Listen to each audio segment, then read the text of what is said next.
WRHU FM is your flagship radio station for New York Islanders hockey. Hear all of the exciting action of every New York Islanders game live on WRHU FM. Remember, your radio home for New York Islanders hockey is WRHU FM Radio Hofstra University. Wake up your mind. Start your day with Hofstra's Morning Wake Up Call. Weekday mornings, 7 till 9 a.m. Lively talk about Long Island life, national news, and international issues from the minds and mouths of Hofstra students. This is the Hofstra Morning Wake Up Call. Time now about 7:34. I am Eric Dame along with Rebecca Gianarkis, and we will be here until 9 o'clock. Rebecca, we've got a fantastic show lined up today, some wonderful interviews, and this first one, well, let me tell you a little bit about it. Mixed martial arts, or MMA, is one of the fastest growing sports in the United States. While boxing was once the dominant combat sport across the nation, depending on who you talk to, MMA is either on equal footing with boxing or has already surpassed it in popularity. Professional organizations like the UFC and Bellator are able to hold fights in 49 of the 50 states. The lone holdout? You guessed it, New York. The state has yet to legalize the sport of professional MMA. So what's the reasoning behind this, and what, if any, are the repercussions? Joining us now to discuss this is Jim Genia, a New York-based mixed martial arts journalist and writer. Jim, thank you so much for joining us this morning. Hey, thanks for having me. Okay, so first things first. The sports that combine to make MMA, which are like boxing, kickboxing, wrestling, jiu-jitsu, judo, etc., they're all legal in New York on their own. But mixed martial arts isn't. Why is mixed martial arts not legal in the state of New York? Well, the law that banned mixed martial arts was enacted in 1997, and the sport back then is very different than what it is now. I mean, right now there's a wealth of rules and restrictions and all safety precautions. Back then, in 1997, there weren't so many. So there is a legitimate reason why the sport was banned back then. There is no legitimate reason why it's banned right now. Right, and I, full disclosure, am a fan of mixed martial arts of various organizations. Of course, the biggest one is the UFC, and I watched a documentary on the history of the UFC. I think I watched it on Netflix, and in that, the president of the UFC, Dana White, talked about how mixed martial arts and the UFC specifically that he was speaking of kind of is responsible for the attitudes toward MMA, because originally it was marketed as this kind of Thunderdome-like sport. Two men enter, one man leaves, which, not the greatest way to market it. I guess at the time it may have seemed like it, but they're basically still dealing with the repercussions of the original way that it was marketed and presented, aren't they? Yeah, it is definitely a problem. The image that they created for themselves back, in the early 90s, it's seriously what's affecting the issue in New York right now. These politicians still have that same perspective. Right, and speaking of those politicians, on May 13th, the New York State Senate passed a bill to legalize MMA for the 5th straight year. This is 5 straight years that this bill has made it through the state Senate. However, it has yet to make it through the state assembly. In fact, it's died there without even being put to a vote over the previous 5 years. So is this something that you see changing as someone who follows mixed martial arts professionally? Is this something you see changing in the near future, or what's going to have to happen to legalize it in New York? I do see that the sport will eventually be sanctioned here on the professional level. I do see that happening eventually. It's Right. inevitable. In terms of the near future, it's tough to say. I don't know if there's enough political support in the Assembly this year to get it done, because as you know, the Senate does their half, the Assembly has to sign off on their half, and then the governor signs it. The Assembly is the only entity that's been holding it up. I don't think there's enough support this year to get it done. There are other, avenues that maybe the sport could get legalized. There's a court case that's been going on for the past few years. It could happen that way, and probably sooner than the legislative side. Right, and you talk about the professional fighters, and looking at, again, the largest organization, the one that most people know is the UFC.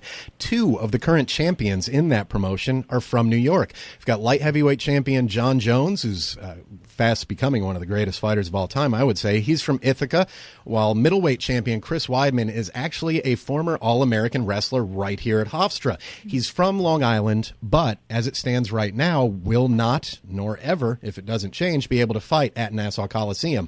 New York has a strong history in MMA, just not in our own state. What do you think about the fact that fighters like Matt Serra, who is a former champion from right up the road in Long Island from us, he was never able to fight in his home state. We've had champions like Rashad Evans from New York.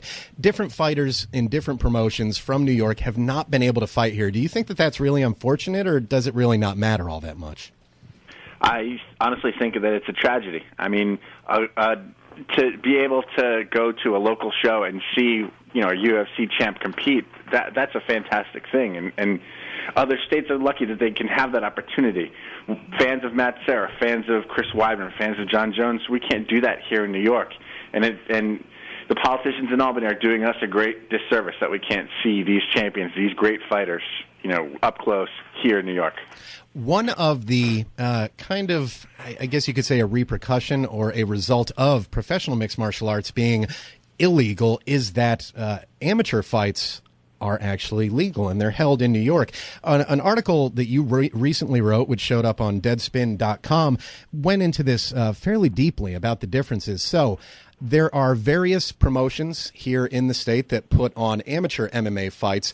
However, it doesn't seem like there's the same amount of regulation on the state level. Some of these promotions police themselves rather well, from what I understand, but some of them don't. What is the state of amateur mixed martial arts in New York, Jim? Last year, in 2013, there were 47 amateur mixed martial arts events in New York, and many of these events were sanctioned by a third-party organization like the World Kickboxing Association or the USMTA, and many of the events, they had very good sanctioning, but they're not perfect. And a lot of the events that didn't have any sanctioning, they're definitely not perfect in terms of screening the fighters and in terms of safety precautions. So this creates a problem. And I talked to a few state athletic commissioners from other states, and they said that there are people in New York competing that were banned in other states for things like HIV, hepatitis, subdural hematoma, a number of health issues. And that's horrifying, that there are fighters getting into the cage and bleeding in New York, and they have these blood-borne diseases. And it's because the state does not regulate the sport. It's because there is no set standard on what needs to be done in terms of screening the fighters and in terms of safety precautions. Right, and reading your article, one of the things that leapt out at me was that at many of these fights, okay, you watch Bellator, which they air on cable mostly, just had their first pay-per-view recently. The UFC is on the Fox network, so you can watch some of these for free on TV without having to pay for them. What you will notice is there are doctors there at the fight that come out and check on if a fighter has a cut that looks particularly bad. They come out and check. If it looks like they may have a broken bone, like an orbital bone around the eye in particular, makes this big puffing, nasty-looking thing, there are doctors that come in and check. It seems like, from what I read in your article, that in amateur mixed martial arts in the state of New York, there's often not even a single doctor present, or doctors who are not familiar with these type of injuries. Is that the case? Yeah, that's a pervasive problem throughout New York MMA because there's no set standard. The law doesn't touch amateur MMA at all, so promoters are free to do whatever they want to do. And a lot of them, their actions are dictated by their wallet. So it costs more money to have a doctor there, so they won't do it. And it costs more money to have a doctor with combat sports experience there, and so they won't do it. Maybe they'll have a paramedic or two. Maybe they won't have anyone. And that creates a health issue for the fighters. Looking at amateur mixed martial arts now, you of course follow both professional and amateur. You obviously just love the sport. I'm more familiar with the professional aspect. Now, the referees in those fights become sanctioned by the state. They are supposed to be trained by the state. They're supposed to be qualified to do this. In the amateur scene, what is the deal with referees? Are the referees actually trained and qualified, or what is the background of the referees that you know of? Well, we're fortunate in New York in that we have a few sanctioning bodies that take the time and effort to train their officials. So there will be judges and there will be referees that know what they're doing. But then there are some organizations that just have anyone referee or just have anyone be a judge or an official, and that creates the problem. I mean, it's great if you go to a show where it's sanctioned by, let's say the WKA. They have experienced people in the cage with you, in the cage overseeing these bouts. but then you go to another organization and maybe it's someone that doesn't know what they're doing, and then therein lies the problem. Exactly, and I'm a fan, but still a layman when it comes to mixed martial arts. I've done a little bit of training in it when I was in the military, nothing too serious and not on the level like anyone in any of the professional or amateur leagues has done.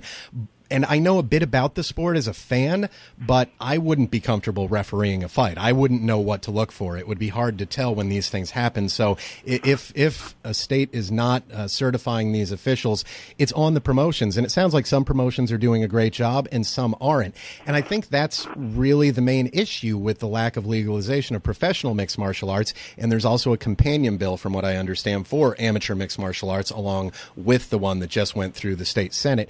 It seems like the issue is that you're going to have good promotions and you're going to have bad promotions that are just in it to make a quick buck or in it disregarding the safety of their fighters. Would you say that that's necessarily the case, that we have both good promotions and bad promotions? That is definitely the case. And I've seen this in other states. In Massachusetts, they did not regulate MMA for a while. And the promoters regulated themselves, and some were good and some were bad. I mean, the New York is going through the same process. It's just, a fact of life. When the state doesn't do their part, people, do things on their own, and maybe they don't do it so well. Is there anything that people can do, Jim, to actually, let their politicians know if this is something that they want legalized, or in the case of those who don't, who are, just don't like the sport, whether they're familiar with it or not? What do people need to do to let, obviously it's made it through the Senate, but to let the state assembly know how they feel about it? And do you think it'll make a difference if they do? I think one of the greatest issues that's holding the sport back in the assembly is a general apathy. Most people in New York, most voters, they don't know that MMA is actually banned here. Professional MMA is actually banned here because they see the UFC and Bellator on TV, and they see these press conferences happening at Radio City Music Hall or Madison Square Garden. So if these voters were aware that the professional MMA is banned here, they need to contact their local assemblyman and express to them their opinion. We want the sport here. It's a safe and viable sport. Because up in Albany, I would say so many politicians don't, they don't think that this is an issue because their constituents haven't told them it's an issue. They haven't had, their constituents express their opinion. So I think if people were to reach out to their assemblyman and say, I hate the sport, I love the sport, whatever, that would make a big difference. Jim, can I ask you a question from the perspective of someone who knows next to nothing about MMA? Could you, for our listening population who is with me and doesn't know too much about the sport, can you just briefly explain a little bit about what it looks like, maybe a little bit of the history for us, just so I can kind of have this mental image of what might be going on in the cage, I believe you called it?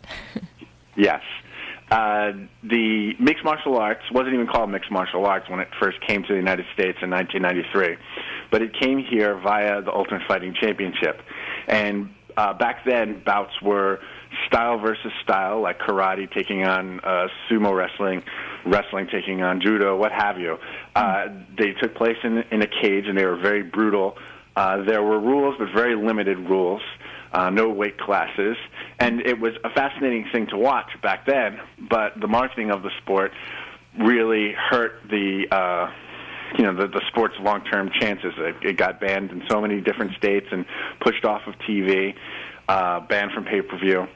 But the sport survived. It was a very popular, thing in its time, and it survived. And on the local level, on the grassroots level, it grew, and eventually it evolved into what we have today. The owners of the UFC, Zuffa, have really done a great job in getting the sport sanctioned in everywhere in North America, except for New York. And they've been doing a great job trying to get it done here, but it hasn't happened yet. So what you see in a cage now compared to 1997, you'll see a sport with fighters, in weight classes with a lot of rules, very highly trained. We're talking former Olympic competitors. One of the UFC's most popular fighters right now is Ronda Rousey, a judo medalist from the Olympics. And, people like that, great spokesmen for the sport. None of the brawlers, none of the, somewhat crazy people from the early 90s. Now it's a sport full of athletes and rules and legitimacy. There was actually a guy back in the day, Rebecca, who would come into the octagon. I think he only fought once, and Jim can back me up on this. He wore a boxing glove on one hand and nothing on the other. Like it was bizarre. And you would have 350-pound guys fighting against 200-pound guys. Wow. It didn't make any sense. Yeah. It was interesting in the way that going to the freak show is interesting, right. but it wasn't a real sport for all intents and purposes. Interesting. And it might be a silly question, but are there ever women fighters? Are there ever female fighters? Have you seen that?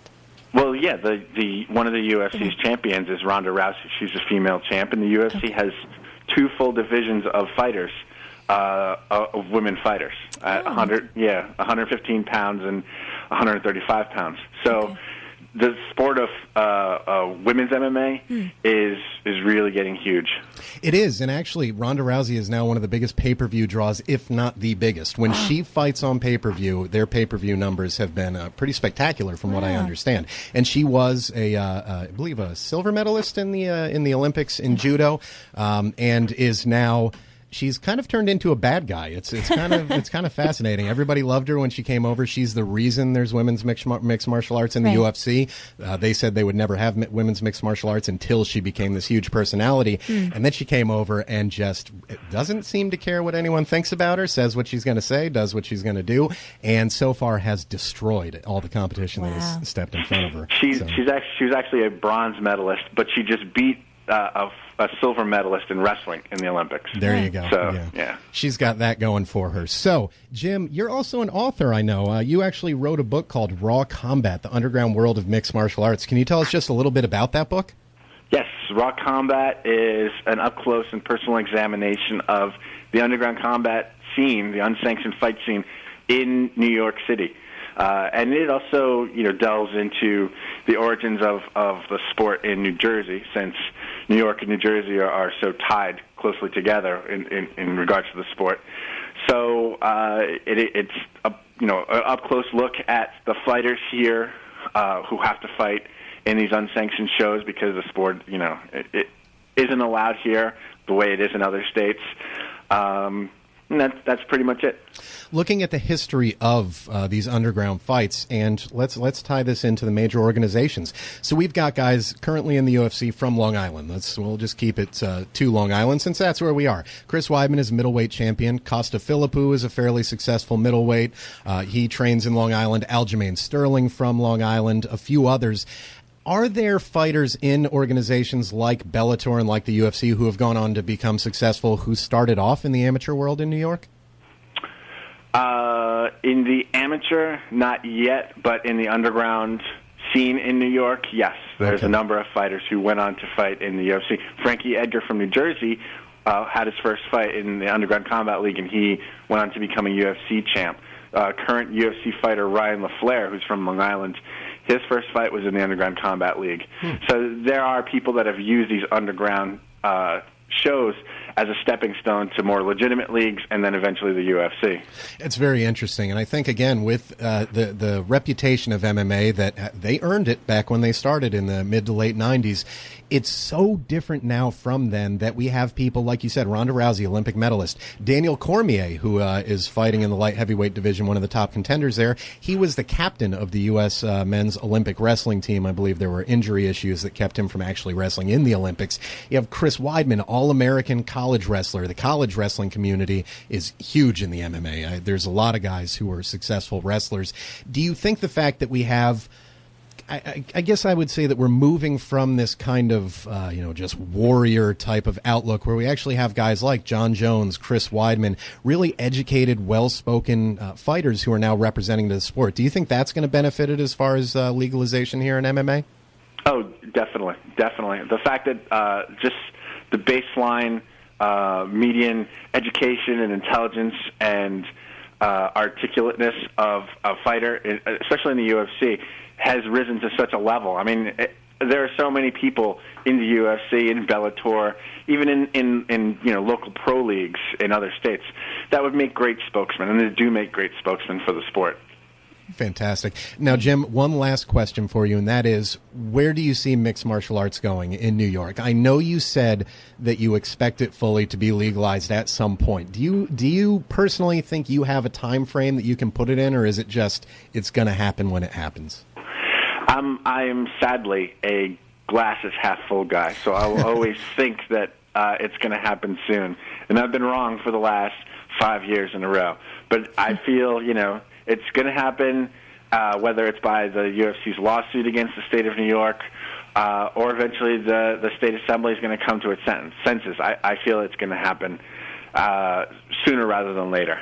Right. Well, and as a fan, as I said, full disclosure, I am a little bit biased here. I enjoy the sport and would like to see it legalized, not only for my enjoyment, but also for the safety of the fighters. The amateur fighters here in New York, as you said, may have been exposed to things like HIV, hepatitis C, these bloodborne diseases, and I don't think anybody wants that going on, but that's the current state of how things are, so I hope that changes soon. Well, Jim Genia, again, you are the author of Raw Combat, The Underground World of Mixed Martial Arts. That's a book that people can find on Amazon.com and various other places. And, of course, Jim also writes for a plethora of mixed martial arts websites and publications. Jim, thank you so much for joining us this morning. It's been great and very informative. Thank you very much for having me. It's been our pleasure. You're listening to the Hofstra Morning Wake Up Call here on 88.7 FM WRHU, the home of New York Islanders hockey, the home of the Hofstra Morning Wake Up Call, so many other great shows, and the Belmont Stakes.